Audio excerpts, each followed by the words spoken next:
Everybody always says follow the money. That's not the answer. Yeah. They don't care about the money. They can literally print it. You can conjure it easier than they ever have been able to do before in all of history. It's a press a button on a ledger. Press a button. There's $5 trillion. They don't even have to. They don't even have to actually physically print the bills anymore. It's like, you know, did you hear like 98% of money is like not even physically real anyway? Like there's only like 2% of physical cash that actually exists in the world. Yeah, I think it's more close to 10, 12%. You think 10 to 12%? Yeah. Okay. And I would argue that physical cash actually has a unique intrinsic value proposition now more than it ever has. Because of the physical asset itself, like the actual paper or the coin. And then because there is a very obvious war on cash, which also is a multi-vectored thing. Yeah, well, I mean, we're seeing that across the EU. We're seeing that here. You know, don't accept cash. You know, this craziness, right? Yeah. Right, and that's a taxation vector, that's a control and suppression and oppression vector, and then it absolutely is a strategy to curtail competition. And overarching above that is you're going to give the middleman our VIG, boy. Yeah. Every transaction, we're taking our 2% or 3% or whatever the hell it is, right? Yeah. Depending on the country and the credit card of the bank. So it's an incredibly cunning consolidation of both first power and control and second wealth and influence. I mean, the word mainstream media is even offensive. I mean, like it's not mainstream. It's certainly not even media. It's propaganda. It's propaganda, But the state is always going to have the most loudest entity be propaganda wing. So to expect truth and facts out of a CNN and NBC and ABC or Fox is kind of asinine to begin with. Yeah. I mean, it's just sad because it's kind of like goes against everything that America was founded upon, you know, the Constitution. I mean, it's crazy. I mean, it's like... Well, plus giant antitrust law violations too, because they're monopolies. The literal definition of inflation is increase in money supply. Yeah. Cost of consumer goods and services going up is not inflation. Inflation is a increase in money supply. Cash since 1913 has lost an average of 11.24% of its purchasing power annually. Yeah. Right? And even the stock market since 1999 is not up in inflationary terms and is not up in gold terms. So that actually didn't even make you any money if you were just in the S&P. Interesting. So largely everything's an inversion and an illusion. Yeah, I got you. But look at the motive, right?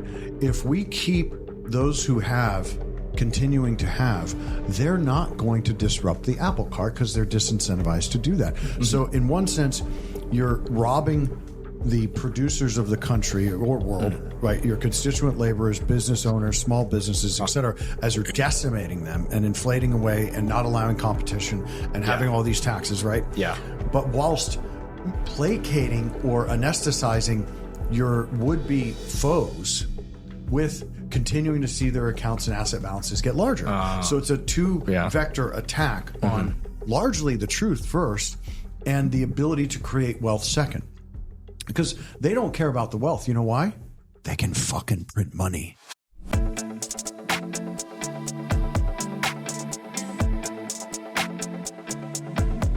Welcome back for another episode of Cypherpunk'd. Joining us today is Chris Sullivan, a seasoned asset manager with over 2 decades of experience in algorithmic portfolio allocations, risk management, and derivatives trading. He is the principal and portfolio manager at Hyperion Decimus LLC, a firm he founded in 2017 after a successful career at institutions like Morgan Stanley.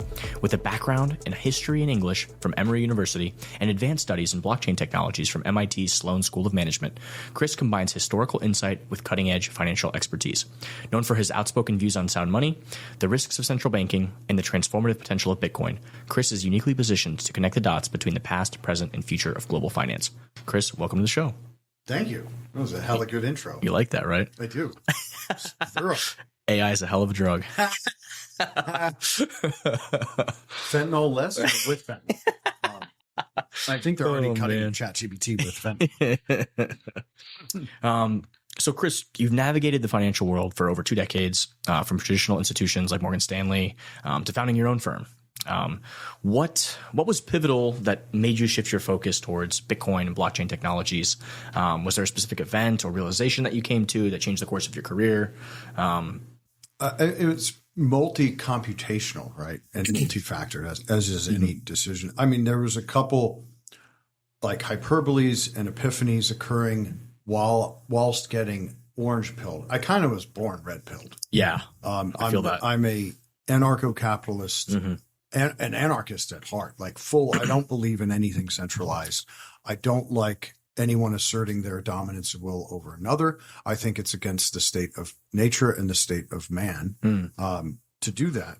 So I've always been somewhat of a punk or a rebel, whatever nomenclature is appropriate for the decade, right? And it was never really good with authority. But you can be against authority while also having stoic mannerisms and respect, which definitely growing up with good parents instilled in me. So it's not like I was always like loudmouth and crass and whatever. But really, it was really kind of three main inputs.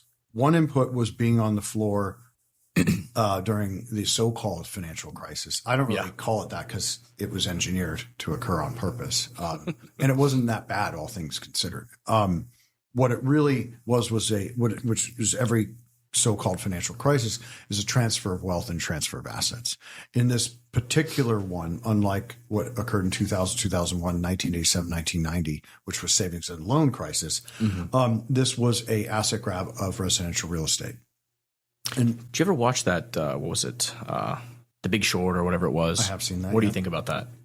What do you mean? What do I think about that? They just kind of showed like the incompetence and the craziness of all these people. Yeah, it's to divert you away from the truth, which is largely what Hollywood does for the CIA and other three-letter agencies. Well, I mean, it's very obvious with our media situation right now. I mean, it's more than obvious. Yeah, it's literally an Operation Mockingbird is what it's called. Yeah. So you're just like sold on that. You don't think there's no doubt in your mind that it's a mixture of both. There is a high level of incompetence from a lot of these executives or just That's a good question. I don't really put too much thought to media because essentially all media in almost all forms, if centralized, is going to have an element of propaganda. Yeah. It doesn't have to be insidious and nefarious and maybe coincidental, sure.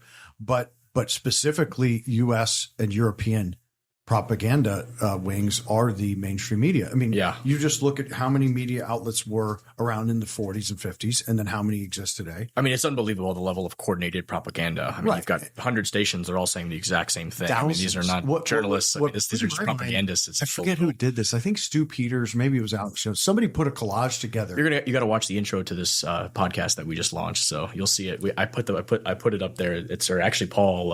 He made it when he assembled the thing, and he kind of like put all the talking heads saying the same thing and the same. It's just like wild. Oh, but all over the world, like Australian news is saying the same thing. Yeah. Local Naples news is saying like the probability of that occurring is zero. Of course, without it being a script handed. Oh to them. Yeah, it's a script. By who? Read the teleprompter. Yeah, right. Yeah. So again, it's like bread and circuses. I don't pay too much bandwidth to whatever. I mean, the word mainstream media is even offensive. I mean, like it's not mainstream. It's certainly not even media. It's propaganda. It's propaganda. But the state is always going to have the most loudest entity be propaganda wing.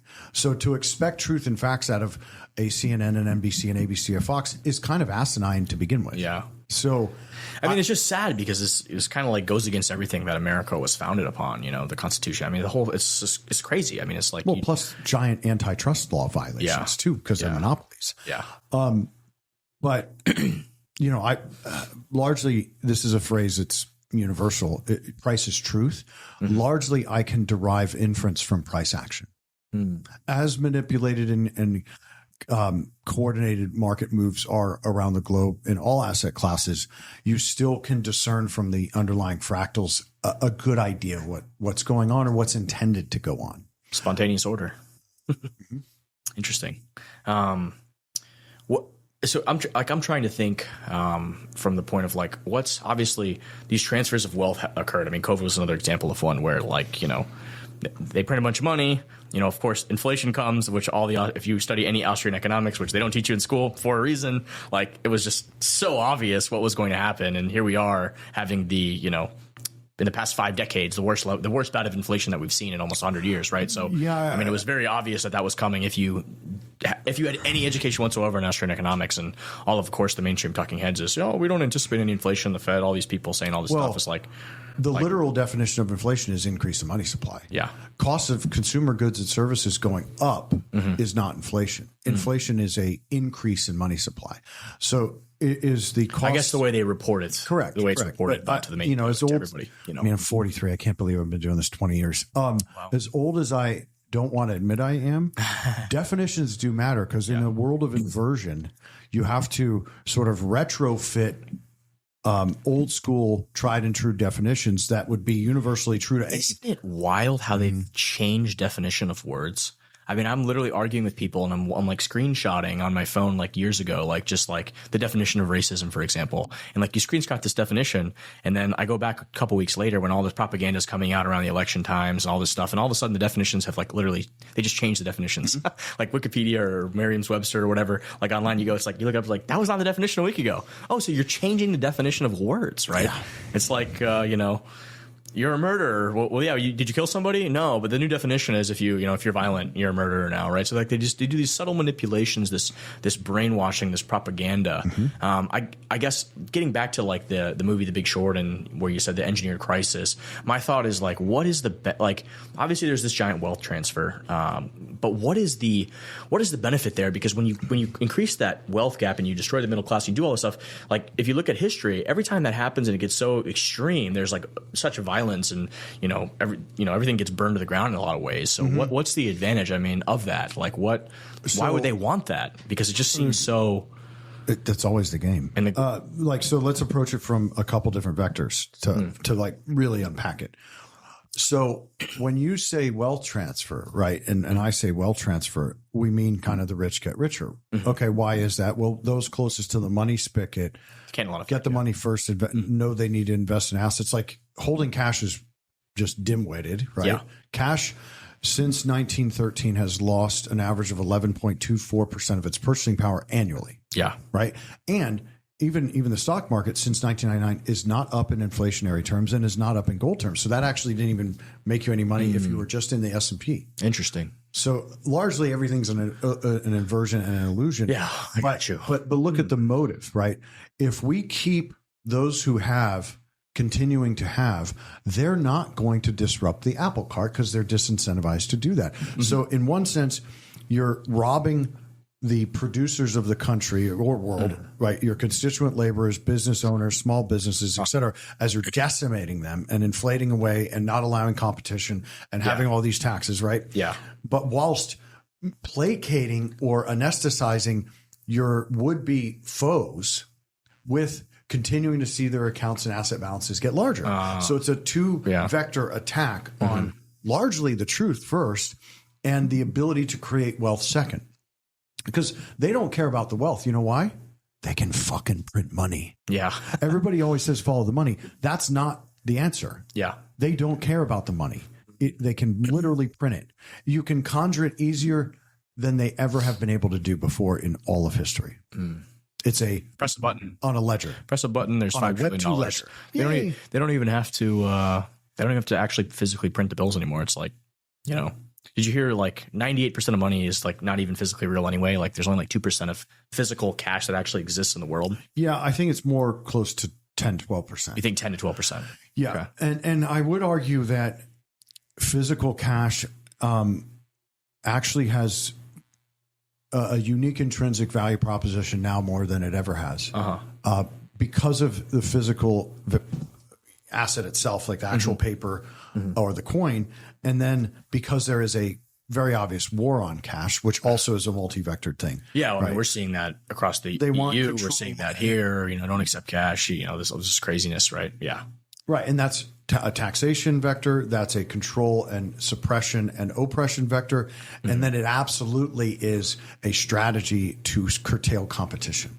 And overarching above that is you're going to give the middleman our vig, boy. Yeah. Every transaction, we're taking our 2% or 3% or whatever the hell it is, right? Yeah. Depending on the country and the credit card of the bank. So it's an incredibly cunning consolidation of both first power and control and second wealth and influence. Interesting. Why did you leave Morgan Stanley? Like what made you take that leap? It largely was I saw the forest for the trees.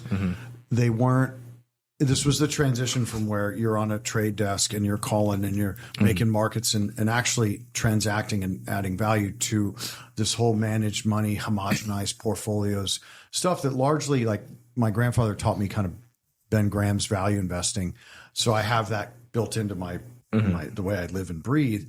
So the idea of like just buying a box of colors that has no personal connection when you're investing in a stock, you're buying management, you're buying a piece of the company, there should be a personal commitment. Warren Buffett says 10-year minimum, right? I agree with that. I like that a lot as well. Then why did they construct it this way? It's like, oh, we're going to take our 1%, 2%, 3%. Then we're going to call marketing fees 12B1 fees. You're not going to see that in your statement. And it's just a way to take more from you without having to show it and without even having to work. And it keeps this perma buy side to the market that just gets predated on. Yeah. Just constantly. Like, we know the 401k rebalancing. There's 17.1 billion buying to close in the last half hour of the day. And every algo feasts on that. Wow. That's wild. And people it's just mind boggling how no one has a problem with it. Not to mention half that money's going into bonds that are giving you nothing, not keeping up with inflation. Right. And bonds are negative money. Yeah. It's like negative money, right? They're literally negative money. They have a negative entry on a ledger. They are a liability. A negative number times any number is what? Did you ever see that chart of like where different assets are in the world? I showed it at my Bitcoin meetup a lot of like, what's in gold, what's in Bitcoin, what's in, real estate, what's in fine art, what's in like, bonds, what's in stocks. But my favorite one is like what was in like negative interest bonds. So like you give me your money and like you're just gonna lose money every year. Like we're not inflation. Like you're gonna give me 21 trillion or 29 trillion, something like that. It was just something stupid. It was like, what the how could people possibly allocate money to something that is going to take your money? Like it's gonna pay you less. The inversion I'm speaking. Like it's just like what? And then in 2020, right, March 23rd, 2020, oil goes negative 32, 34 bucks. Like I was trying to figure out how I could buy that at the time. Like I don't know anything about commodities trading really, but like how do I buy negative $31 oil? Right. I am a QIB. And would you actually have to like take delivery of the oil? Yeah, I was like trying to have a warehouse when all that shit was happening. I was trying to figure that shit out. Unless you were part of the protected class, you weren't getting on that trade. Gotcha. And I ended up using futures just to do the arbitrage real quick. And I did okay on it, but I did have a warehouse. I could have purchased a few million barrels. I had the credit line, the capital to do it. But you're sitting there going, everybody should ask themselves, all right, a barrel of oil, right, which has, let's just say 24 hours of kilowatt power in it. Let's just make up that number. I'm sure I'm wrong, but for all intents and purposes, that does not cost money, does it? Like I'm going to hand you this and an extra $30 for taking it off my hands. That's crazy. All right. And so how and why did that occur? Everybody should always ask how first. Why? Because it deals with mechanics. The why is largely always narrative driven post fact. Mechanics help you understand how it actually happened. And over financialized bullshit is how it happened. In no sane planet would a barrel of oil doesn't make any sense. Cost negative money. Nope. Sorry. And then nobody is even calling for regulation on that. Imagine you're the CEO of Exxon with 15,000, whatever, however many employees, right? And he or she sees oil go negative. What sort of mental disorders and anxiety attacks did that cause on that day in March, right? Like something that you think is not possible. It's like, hey, I'm going to pull off my right ear and then put it on my left ear.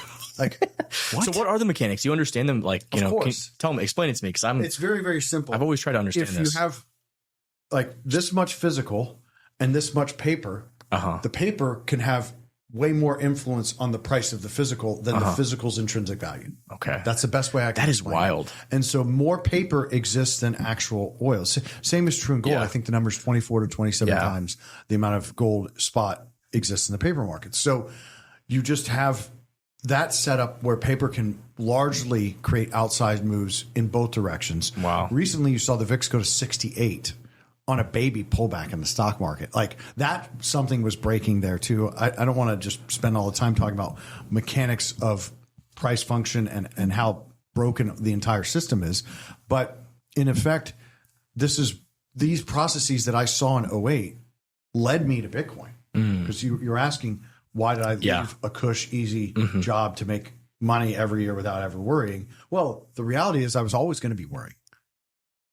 Like this thing has gone on fumes my entire adult career. Yeah. Has not been real. Speaking to you it reminds me of speaking to Greg Foss, like talking to him, is like, cause he's, that's kind of where he's like, how is this happening? Like, what is going on? Like, that's kind of like what I got from talking to him, and like, in his little niche, but you're also saying some very similar things. Like, this is not mathematically possible. Like, what the hell is happening here? Right. Like, this is absurd. It's the asinine of absurds. Yeah. And it defies all logic, reason, and truth. and it defies the laws of nature. Right. And so I think, unfortunately for humankind, everybody's been chemtrailed and vaxxed and poisoned to death so that they have no soul and they can't think critically for themselves. And they're largely already walking meat puppets, as the band Meat Puppets was actually articulating. Did you ever see that? I think it's an image. I wonder if you could pull this up, but it's like, it shows all these kids like going into school, and it's like they're creative and like they're just like, it's magical, it's amazing, they have a great imagination, and then like it's just like an assembly line, and they come through, and then they come out, they're wearing like a suit, and they just have a thing. It's like sometimes memes are just so powerful. School isn't education, it's indoctrination. Yeah, it's like it's an indoctrination. Like and like what you said earlier was like, that's exactly, I was off the walls. I didn't want to sit in a fucking desk all day and, forced to do one thing, forced to do this. Like, I hated it. I hated, what you said. Like, I was red pilled from day one, right? Mm-hmm. I was not having it. I was not liking it. And it was problematic for me, know? And it basically extinguishes the thirst and quest for knowledge. Yeah. And from that, you can branch off happiness, self-worth, like all of those things stem from that. And not to say that like I didn't have good teachers and meet good people and have good relationships and friends, girlfriends, whatever. Like there was positives, recess, playing, there was good from it, but systemically as the way it is all operating, right? It needs to be revamped. I mean, it's like, we're operating with a system that they were using in the 30s, 40s, 50s to prepare people for war and stuff, right? Or was this go back? No, that would have been better to use now. This is post 60s. Post 60s, okay. Right. Department of Education was not formed until I think either 78 or Paul fact check that, but late 70s, early 80s. Right here. What year was the Department of Education formed? I saw an interesting graph the other day. Department of Education was formed in 1979. 1979. Wow. Look at that. So I saw some like a graph, and it showed like, the number of administrators, the cost, all this stuff going up into the right, like the number of teachers going up into everything is going up into the right, but like the kids' performance is like going down. Like, what the fuck? We've dropped way out of the top 10. Yeah. And it's all on purpose, ladies and gentlemen. That's an unfortunate truth to have to face. And it's not because there aren't good teachers or there aren't good administrators. As you correctly pointed out, it's top-down systemic macro-prudential problems. Yeah. Largely like, and I'm not a health person or like trainer or psychologist, but largely telling young boys and girls to sit still all day long for 8 hours.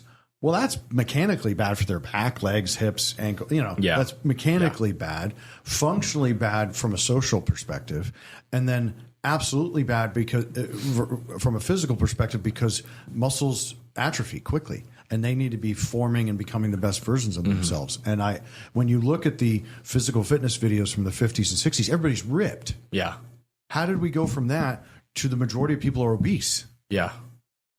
Right. You think? There's so much stuff in the conversation right now with food and because it all sorts of different leads up to fiat. Yeah. As I mentioned in one of my first podcasts that took off with Breedlove, it is the root of all evil is the ability to counterfeit money. Yeah. I'm coming to that conclusion. No, it's not one that you or I come to. Yeah. It's the universal truth. Yeah. Everyone from Socrates to Ben Franklin to Jefferson, Jackson, and our forefathers to people now, the whole war of humans against humans has been against this force. Yeah. I mean, you come back to the establishment of the, Federal Reserve and the ability to detach from the gold standard initially to print all this money to fund our entry to World War I, which led to the decimation of resources. And, we kind of put our boot on their throats after World War I and hyperinflation and all sorts of problems. And then, boom, we got Adolf Hitler, right? And now we have, one of the most violent wars and, in all of human history. And yeah, I mean, World War I was more violent than World War II. But two of the most violent wars. Yeah, we never had world wars from that part. I mean, and that's not to take away from, wars over commodities and land and stuff. Like, okay, that's fine. If we have our corn, you and I have our 500 acres, whatever, and neighboring tribe with their 25 people come over and they be like, oh, we're going to kill you and take this, or you got to fight. Okay. Yeah. That's reasonable. I get that. But when you have proxy over proxy and it's old men telling young boys to go die for causes they know they don't not, even understand. It's like insane. 18-year-old kids. Yeah, it's so horrifically sad. And I did part of my history background was studying. We're seeing it happen now uniquely, in Russia and the Ukraine and like just a million people probably dead by now for no fucking reason. Here's a question they have. With all this tech, that there are drones watching the battles in Ukraine real time that you could zoom in and see it, nearly three-dimensional clarity, right? We don't even see any images from that, do we? Largely, you've seen explosive images where they say Russia did this or Ukraine did that. Yeah, I'm in some Telegram chats where from people, years ago, and then yet they're saying 610,000 Ukrainian boys are dead. Well, if that's true, how have we not stopped this already?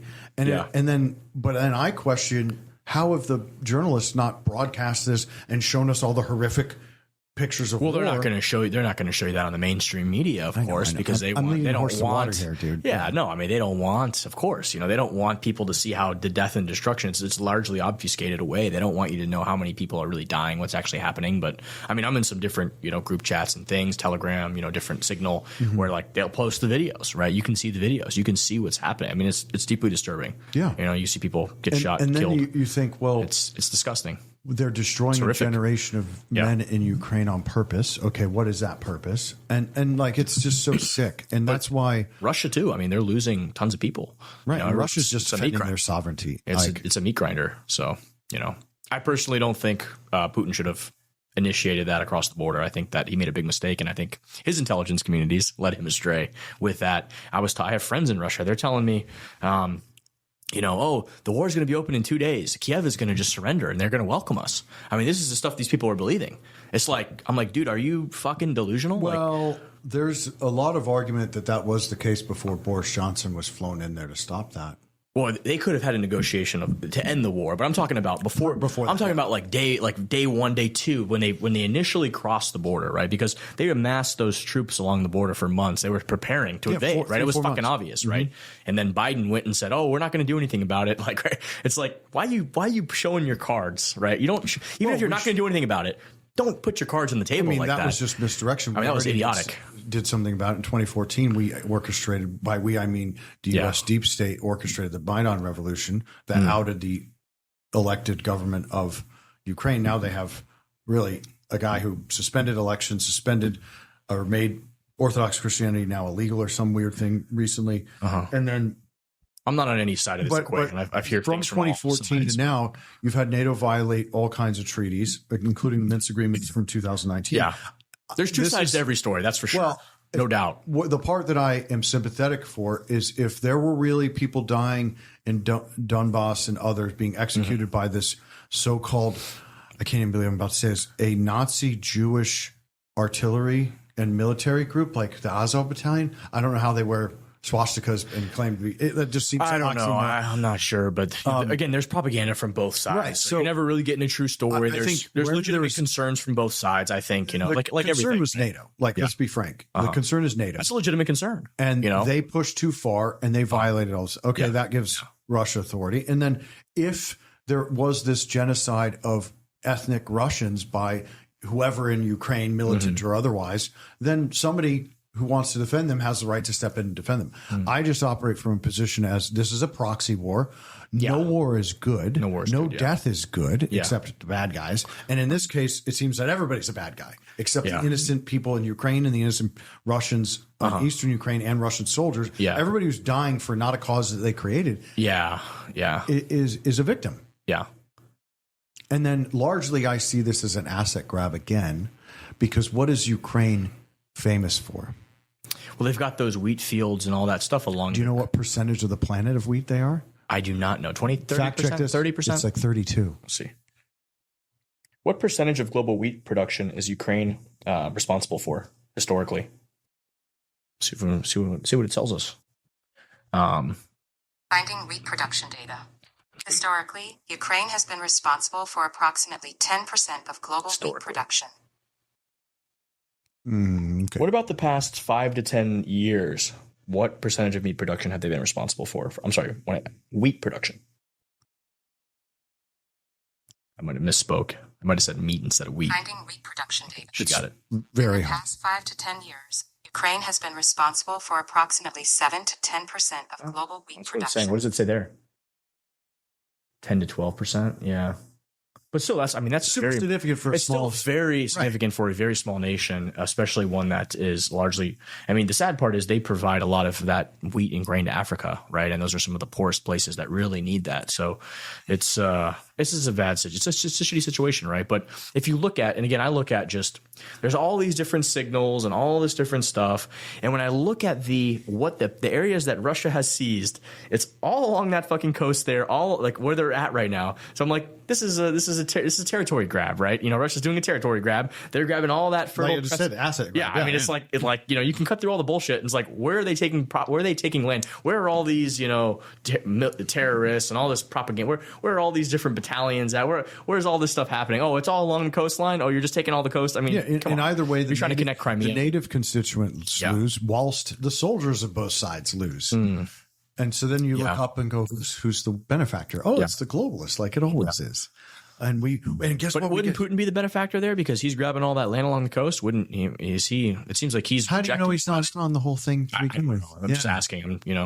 I'm curious. I'd like to know. I mean, I'm generally. Like I said, I know that I know nothing, and so I can empathize and sympathize with factors and setups that make sense to you as a human. Yeah. And the postulation I have is that no war is good. Yeah. Right. Yeah. And as Smedley Butler said, war is a racket. Mm-hmm. And as great many men said, there's no wars but bankers' wars. Yeah. So I do think do I believe there's an element of Russia defending its sovereignty in this battle against globalists? Sure. I think that's very. Does that make them the good guys? Yeah. I don't see it. I don't, it's just very gray. Yeah. There's no black and white. And I totally agree with that assessment. My assessment is spot on. I think, hey, there's this idea of NATO just being, the CIA, the FBI, getting involved, all these intelligence, trying to do all this little stuff in all these countries where we're not really supposed to be. Like, why are we doing all this shit? I mean, it's ridiculous. It's ridiculous. Someone who didn't win 2% of a primary become the presidential candidate. Yeah, it's absurd. Not through a vote. It's absurd. It's absolutely what's worse, a CIA coup or this? Yeah, I mean, it's equivalent, but whatever they did do and didn't do in Ukraine 10 years ago for the Maidan Revolution and all these different things. I mean, the fingerprints were there, stuff was going on. I mean, a lot of events happened. There's a lot of factors, but, we really shouldn't be involved in that right on Russia's border. Like, imagine if they were trying to put bases in Mexico. Hey, we're going to do China and Russia, we're going to do our new, the militias in Texas would take them out in like 2 days. That's what I'm saying. Yeah. So it's like, again, there's that element of that, right? Which is, kind of pushing. Well, and then the 38 bioweapons labs that they also put in 2014. Yeah. Well, we're doing all these I mean, that makes sense. Why would we do this in the U.S.? We're going to, in case it hits the fan, we want it everywhere else. It's tangentially made illegal for domestic gain of function processes. Yeah, so they want to. So Fauci and all these guys, they want to do these experiments elsewhere, right? I thought there was this convention after World War I, right, where they banned gas bombs and all kinds of stuff, and then there was one after World War II, and there was a code that was developed, right? What was that called? The Nuremberg? Was it Nuremberg? Aren't all these in violation of that? Yeah, I mean, it's all fucking ridiculousness. But, I think there's a lot of, like I said, a lot of factors there with Russia. Of course, where NATO is right on their doorstep, which, like you said, Minsk agreement is a violation. I mean, it's not like they're following their agreements, but we're not following ours either, right? So, there's that. Then there's this idea of all that fertile land right there connecting to the sea, and connecting them to Crimea. So there's that, which is exactly the land. It's where all the Nazis are. They're all along that coast there. That's where they're pushing. Who just got the contracts for the rebuilding? That's a good question. I don't know. Tell me. Look it up. Search it real quick. I mean, What do you want me to? What am I It's searching? the usual suspects. It's BlackRock and J.P. Morgan For rebuilding and for rebuilding Ukraine. Wow. No. Now, who are the communists again? Yeah. They're listed right there. Wow. So the EU is considered something very. I mean, but they're not rebuilding where Russia took over. They're rebuilding or are they like what? Who knows? I'm curious. Yeah, I'd like to. Right, because we're only fed information. Like that's pulling data out of a cloud that's already corrupt. Yeah, no, for sure. So that's not a fact check. So he's using Grok. I mean, he's using Grok 2 Mini here. He's not using. Hey, do me a favor. Use OpenAI and use GPT-4 Turbo or whatever. Oh, just to go side by side. Yeah, let's just see. But I don't know EHO. Well, you might have to change the pronouns of ChatGPT. Yeah, yeah, 4.0. That might be offensive. Yeah. I like reading books. Let's see. You got the there's. Let's see what we got here. Let's see if they give you. Several international companies and organizations have secured contracts and partnerships to aid in their, notably AECOM, a major. Speaking of communists, look at that. Good on you, Brock. Good on you. It just gives you so many different answers. Like that was just a malaise of bullshit. Yeah. Just crazy. We're going to be unburdened by what has been. Yeah. Can I elect my dog to run the country? The dog would do a better job. Just wouldn't do anything, which would be perfect. It would just be perfect. Oh man, this is far away from Bitcoin. Yeah, we got far away, but it's but not really. A lot of Bitcoin's a force for good. We're talking about forces for bad. Yeah. Well, Bitcoin just takes, it just takes so much power away from, the people that can print money, like you said, right, to do all this stuff, right? Because if you don't have to come to the population you want to do something, you want to go to war, historically you'd have to actually raise taxes or get the money to do it. But this ability to print all this money out of thin air by pressing a button or whatever, just steal purchasing power from population. You can fund unpopular things like World War I, for example. When was the last time that Congress declared war? Yeah. Never. It's been a long time, right? It's been a very long time, yeah. It's been a very long time. And then President, Bush did the last one? I think it was Persian Gulf was the last official one. But I'm not certain on that, so I don't want to misspeak because there's a little bit of I'm assuming that happened in 1991, but perhaps that's also a full proxy. Nonetheless, all wars are bankers' wars, and no one in Iran, no one in China, and no one in Russia is my enemy. My enemy is the central banks. Yeah. And the globalist bureaucrats that play God under them. It's crazy. It's like, everybody thinks they're a god. They can meddle. That's just. You have no free will, Matt. Yeah. Humans are hackable animals. Yeah. Do you hear yourself? These Sam Bankman-Frieds, these effective altruists, that's another one that was like, he was spewing all this bullshit. Yuval Harari. Oh, Yuval Harari. Yeah. Yeah. The guy sounds like, he makes like Ted Bundy sound like a kindergarten teacher. You're going to be, ashamed of me, but I read his, was it Homo? Can't remember what it was, even name of the book, but I thought it was a good book. There were some things I disagreed with in the book, but I thought he was like a very good storyteller. And he described, my favorite part was just learning about the different types of humans that existed. It was almost like Australopithecus. Yeah, it was almost like reading like Lord of the Rings. It was like, hey, 200,000 years ago, it was like not just Homo sapiens. There were Homo neanderthals and Homo australopithecus and Homo floresiensis. That was my favorite one. It's like these little dwarves that lived on an island. And there were also giants. Yes. So it's like, it kind of like where you hear all these myths and stories that get passed down for generations. 1800s in America, there were 200-foot giants found. 200 foot. That's all over the place. That's pretty large. Yeah. I don't know if I believe that one, but I'd have to see it. Again, 200 foot is like try to fact check a dig from 1807. Oh no, man, that's there were bones that were found. That's like the size of where the so-called scientists extrapolate. Oh well, this one's 12 feet 9 inches, and then this one could have been 200. It's like a fragment of a pinky bone or something like that. But there were definitely 9 to 12 foot skeletons found all over the planet. And then those dwarfs, the ones on the island, I guess. You mean hobbits? Yeah, hobbits. Well, what Harari talked about in this book was like this island had separated from the mainland, and like with Atlantis. I don't know which one it was, but it was What are you finding over here? The remains of giants were discovered in a small Ecuadorian village of Changyamimi, said to connect to an ancient human race. Succeeding and everybody's okay with this? I don't know. Wait, there were humanoid giants, and no one's talking about this. And such as the local, I'd have to. I'm very skeptical.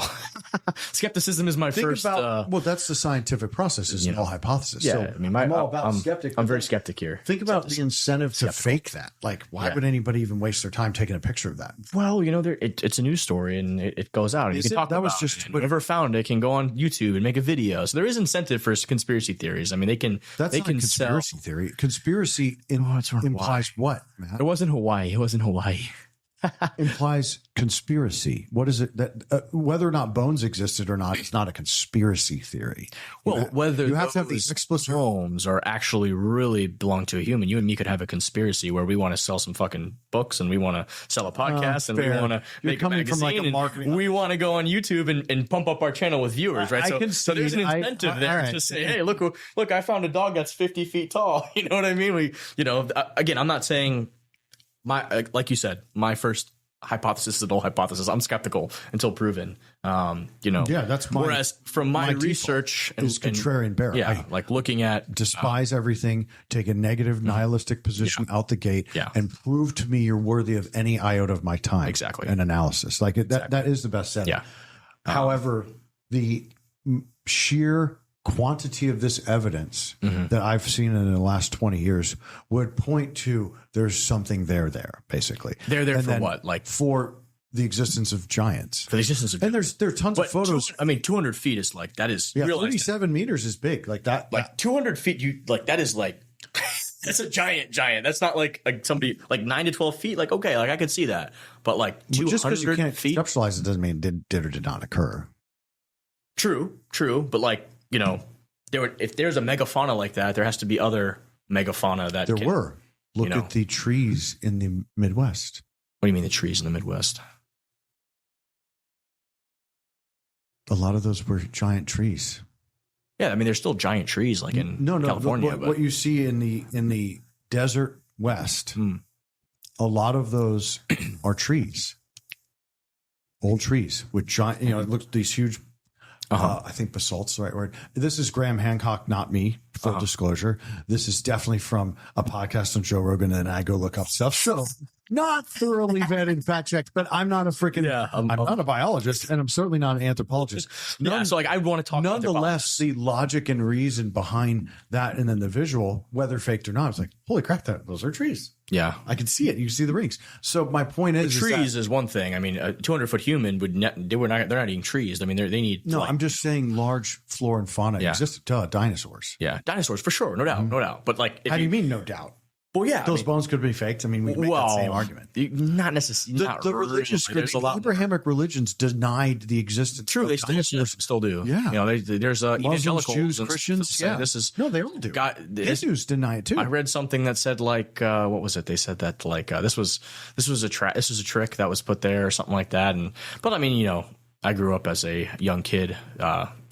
I wanted to be an archaeologist. I wanted to be I love dinosaurs. An paleontologist. That's what I wanted to do. I mean, dinosaurs was. I specifically wanted to be an archaeologist. Man. My parents would go see bones. Digs, I take my kids there too now. I mean, it's that's like my thing. So it's super radical. Yeah, and I like initially the thesis where Archaeopteryx was the like transitional evolutionary being from the raptor to bird essentially. Yeah. And then wait a minute, of course that's there. Like I kind of fought it initially because I was so by the book archaeologist, and I think I was like 9 or 10 when that started coming out. Like it was shortly after Jurassic Park. Yeah, but then when you look at the mechanics, did you see the renderings of like of where they attach the feathers and the color? You know how they figured that out, right? And you look at how they figured that out. I don't know how they actually the color of the feathers and of the pigmentation leaves certain like trace in the bones. So I believe they like found some of these amino acids or whatever it was that produced a certain certain color, hue type stuff. So they were looking at doing some like that's how they kind of figured out. Okay, there were feathers there. It's very cool, very cool, very cool. But as flawed as carbon dating is, things like that make up for it. Yeah. Right. Well, everything has its flaws. You can only push things so far. Yeah, there's no such thing as perfection. And I guess perhaps water. I will say that going back to Yuval Noah Harari, a lot of his shit is just extremely radical, but he's a communist and he believes everything in the market is a story. I mean, he's a coward and a psychopath. Yeah. But I did find value in his book, and I thought it was well done. I thought he told a cool story, and I enjoyed reading it. But I do definitely disagree with him on a lot of things. So, we have free will. Like black and white, there's gray. I think he truly believes what he's saying. Oh, that I will give him. I don't think for. he's full of shit. I think he truly believes what he says. And again, but nobody's right on everything, right? Like I'm wrong on all sorts of shit. I hope my wife doesn't watch this. Well, she knows, or she wouldn't be your wife. They know better. True. Yeah. True. But dude, the one thing that's synonymous with people like that is coward and communism go together. I forget who exactly said this, but it is the philosophy of envy. Interesting. That is so true, though, if you think about it. It's a relatively recent phenomenon. This is a 20th century crisis. Nonetheless, all of this bad led to something I think is paradigm shiftingly good, to make up an adverb, shiftingly. And when I read the white paper because of my wife, I was like, what? Because there's a quote from Hayek. Yeah. Where he's like, oh, no one's going to vote in this, or no one's going to agree to give up their power willingly, right? There's got to be this sleight of hand. Quote, it's actually the first quote of in the series is launching with it's a 10-episode series that I did with Aaron Van Weerdam, who wrote the Genesis book. And that quote is the opening quote of his book. We'll never have a good money again until it's taken out in some sly roundabout way out of the hands. It's something along that extent, right, to the hands of government, right? So and that was imprinted into my head. I don't know when I read Road to Surf. I had to be a sophomore, junior in college, right? And sorry, honey. And so I got it immediately. And then I was like, well, there was already Magic Internet Money, David Chaum. Yeah. And I had paid attention a little bit to tech and software, just being, wanderlust and being into kind of electronic trading and looking into the backbone of what that was. And then around 2013, I got some playing poker in Costa Rica, and then it's so funny. I did the hook, line, and sinker. Shit. It was like American Card Room or something like that. I was like, oh, I can withdraw this. Like, what is this? And then I was like, oh, this really is Magic Internet Money. And then we made the switch professionally in 2017. Wow. What? How does that influence your approach with Hyperion Decimus? And tell us about Hyperion Decimus. I saw you explain this somewhere else before, but tell me about the. I did? I saw it somewhere. You explained, I don't remember where, you explained like what Hyperion Decimus meant. Oh, the etymology behind the word. Yes. Cool. Well, so I can't remember where I saw that. Hyperion's a Thracian name for Apollo. Okay. But it's also a god of truth, wisdom, and light. And then Decimus was the general that fought back against Rome. Ooh, I love that. And, I credit my partner, Chaim Bodek, with that part. But this is like my partnerships are some really heavy hitter types that are really unselfish. Nobody needs notoriety, including me. Like some of this, the only reason I'm willing to do this is not to build the brand. Certainly, I don't even have social media. Obviously, LinkedIn's the only thing I have. I suck at sales and marketing. If I were good at it, I'd have a lot more Satoshis. Yeah. But it's largely to try and wake people up with the little time I think we have left. Yeah. And then my partnership is like a family, and we're nerdy warriors to a degree, but there's very few humans with the acumen and humility with respect to markets that my team has. And I learn from my partners every day. Interesting. That's awesome. Got any good stories from when you used to work at Morgan Stanley? Like it happens on behind the scenes. They'll sue me if I say anything. Fuck. They will. 10 years ago, 15 years ago. It's fine. But now if I said that, of course they'd sue me. Really? What about that other company you worked for? Sorgan Manley? Tell me about some stories about Sorgan Manley. Well, I'll tell you, I love Johnny Mack. He was a great CEO, and I'm not kidding. the calls that he would have like on the fly as ATM stopped working and stuff. I mean, he was like the captain steering the ship in the storm. Like he really was a very honorable, respectful man who I looked up to then and still do now for what was going on. And then I could tell, certainly later after I reappraised everything, he knew that the sleight of hand was occurring against him, against Lehman Brothers, against Bear Stearns. That was taking out the competition, consolidation, defaulting investors, making dumb investors poor again. And then we're going to set up this new pathway of control, which is we're going to own all the freaking residential homes. Before that, no big publicly traded firms held homes in mass. It was illegal, I believe, through the 60s. Yeah. RFK talked about this relatively recently, and I think it's 62% of U.S. residential homes are owned by institutions. That is insane. That is absolutely insane. Right. And it was a trajectory just over the last 10, 15 years. I mean, we saw what happened with COVID in such a major way, right? It goes back to this whole Cantillon effect where you describe those who are plugged into that new money who get to benefit from that new money's creation, right? Which of course is BlackRock and all these companies that are plugged in because they have access to the capital markets. They have access to the big banks. They have access to, they have access to the spigots. Yeah. Even my dumbass so they get that money and get better interest rate terms than you can. Oh, for sure. No doubt. Because of who I am. No doubt. No doubt about it. How fair is that? That's not a meritocracy. Well, perhaps it's a meritocracy because I am super credit worthy and I can manufacture money with skill set and I don't have debt, blah, blah, blah. But to me, if the hierarchical structure of both law and human activity is not a meritocracy, it is inherently inequitable. Once you don't have those level playing fields, this so-called equity, DEI, and all this bullshit. Well, I mean, diversity of thought, I'm all for. Me too. If you could enforce that, yeah. If you read in Havari's book, there's no different races. It's Homo sapiens sapient, race, genus, species, right? So black is just in his book. He does have a comment about this, like there's no difference between the race, which is completely right. It's melanin, right? And what is it really? It's really cultural differences, right? And so if our goal is equality of opportunity, which is in the pursuit of happiness, right?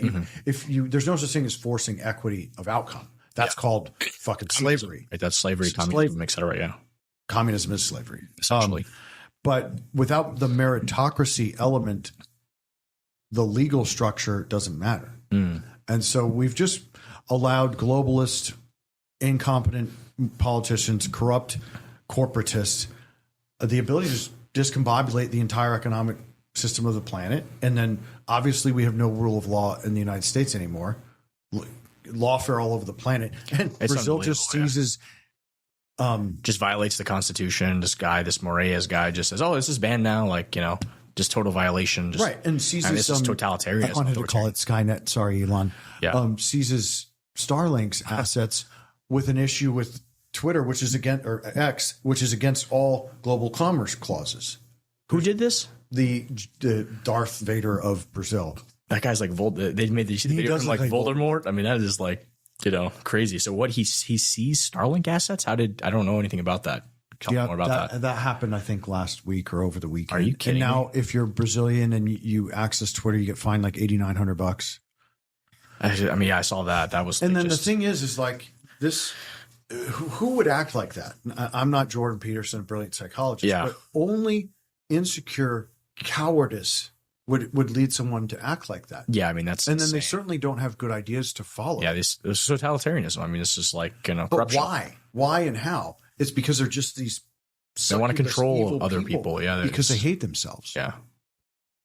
I don't know why. I mean, I don't know if. No, I mean, again, psychologists like Peterson diagnose it a lot more succinctly and artfully than I can. But it's very clear that weak men cause bad times. Yeah, that's a great quote. Yeah. And how are men weak? It is largely a combination, in my humble redneck opinion, self-loathing and cowardice. Like, I don't have much worry or anxiety, but for the well-being of my children, because just tell the truth, try my hard, very simple. I feel the same way. Simple way of behaving. And then, okay, I do think that one of the most graceful things human beings can do is forgive one another. And obviously, I'm married, you're married. Yeah. Men are always going to fuck up. Yeah. So quick to apologize, own up to doing whatever accountability, mistake. but that's a whole and being other accountable. thing. And yes, honey, you're right. There's such a lack of that in today's society. It's absurd, And it's like, that's like Harari's like, you don't have free will, so you can't be accountable. It's like, what? And that's like Luciferian in and of itself. Yeah. Every creature has free will. A tree has free will. A tree's sentient. Like this is inherent to life and cellular reproduction. I've been reading some stuff about that, about trees and response to pain and it's just a totally different life form. I mean, I don't know. It just sounds a little crazy, but who knows? I don't know enough to know. Right? Yeah. And then nature's mushrooms, and they can have these root systems. Yeah, the fungi thing is just kind of aspen. Aspen are it's one creature. An aspen? Mm-hmm. You said like a tree? Mm-hmm. Look it up. It's one organism. Really? I guess this scientific. There's definitely some debate about all this. Is an aspen one orgasm? Is that what you wrote? I'm just kidding. A part of a genus. I'm just kidding, bro. Oh, let's see. Yes, an aspen tree is an organism. What you're trying to say is that all aspen trees are connected in the root system? Is that what you're trying to say? So they don't have seeds? I mean, no, they have seeds. How would the trees grow? Dude, this is above my pay grade because I'm certainly not an arborist. Nonetheless, I've read and seen countless folks say that they're all connected. In a given grove, our stand are generally connected through the root system, forming essentially. But if you and me put a seed of aspen in a pot, it's not going to connect. I think there's a specific type of aspen that is like widespread, that is one organism. It might be the North American. What you're probably saying is like a forest, that specific forest, thousands of miles. Right. All of those root systems are connected in some way, right? Where they can help each other or do whatever. Yeah, it's so fascinating. And I'd rather humanity spend a lot more time on that kind of stuff. As a avowed conservationist is the right term, not environmentalist, because I'm a surfer, a fisherman. I don't hunt anymore, which isn't a slight on hunters. I just can't kill. I'm the same way. I'm so hypocritical. I'm hypocritical eat steak too. every other meal, but I can't kill. I'm the same, brother. I'm the same. That's how I am too. And I reserve my ammo for communists. Yeah. So and I think there's just so much more to learn from the natural world. Did you see that clip of RFK Jr. with, I think he was talking to Tucker Carlson, and they were talking just about this, like about how nature, and just like connection to the divine. It was really stoic what he said. It was very powerful. And then Tucker was stoic back to him. I forget the exact words, but he gave him a lot of credit for how he put together those thoughts, both and of those, and like his credit was amazing, and what RFK's. Yeah, it was something about sensing nature and God. But yeah. God has many definitions, but one that's, in my opinion, infallible is nature is God. God is nature. Yeah, that's how I feel. Certainly, it just how could you have such beauty? And this is what we have in price action fractals. Everything expands and contracts within sacred geometric shape according to the Fibonacci ratio. Fibonacci ratios. It is. It is kind of wild, but because the concept behind that is like taking human nature and psychology and there's like some natural pattern in all of that is displayed through fractals. And again, that's just not my niche. It's your niche, but did I capture that correctly? If we put this frequency on a visual spectrum, it would do the very same thing. Yeah. Right? Because we're hearing each other because our vocal cords produce tonality and a timbre that we hear as the English language currently, as poorly as we're speaking it. Yeah. And it's just a brilliant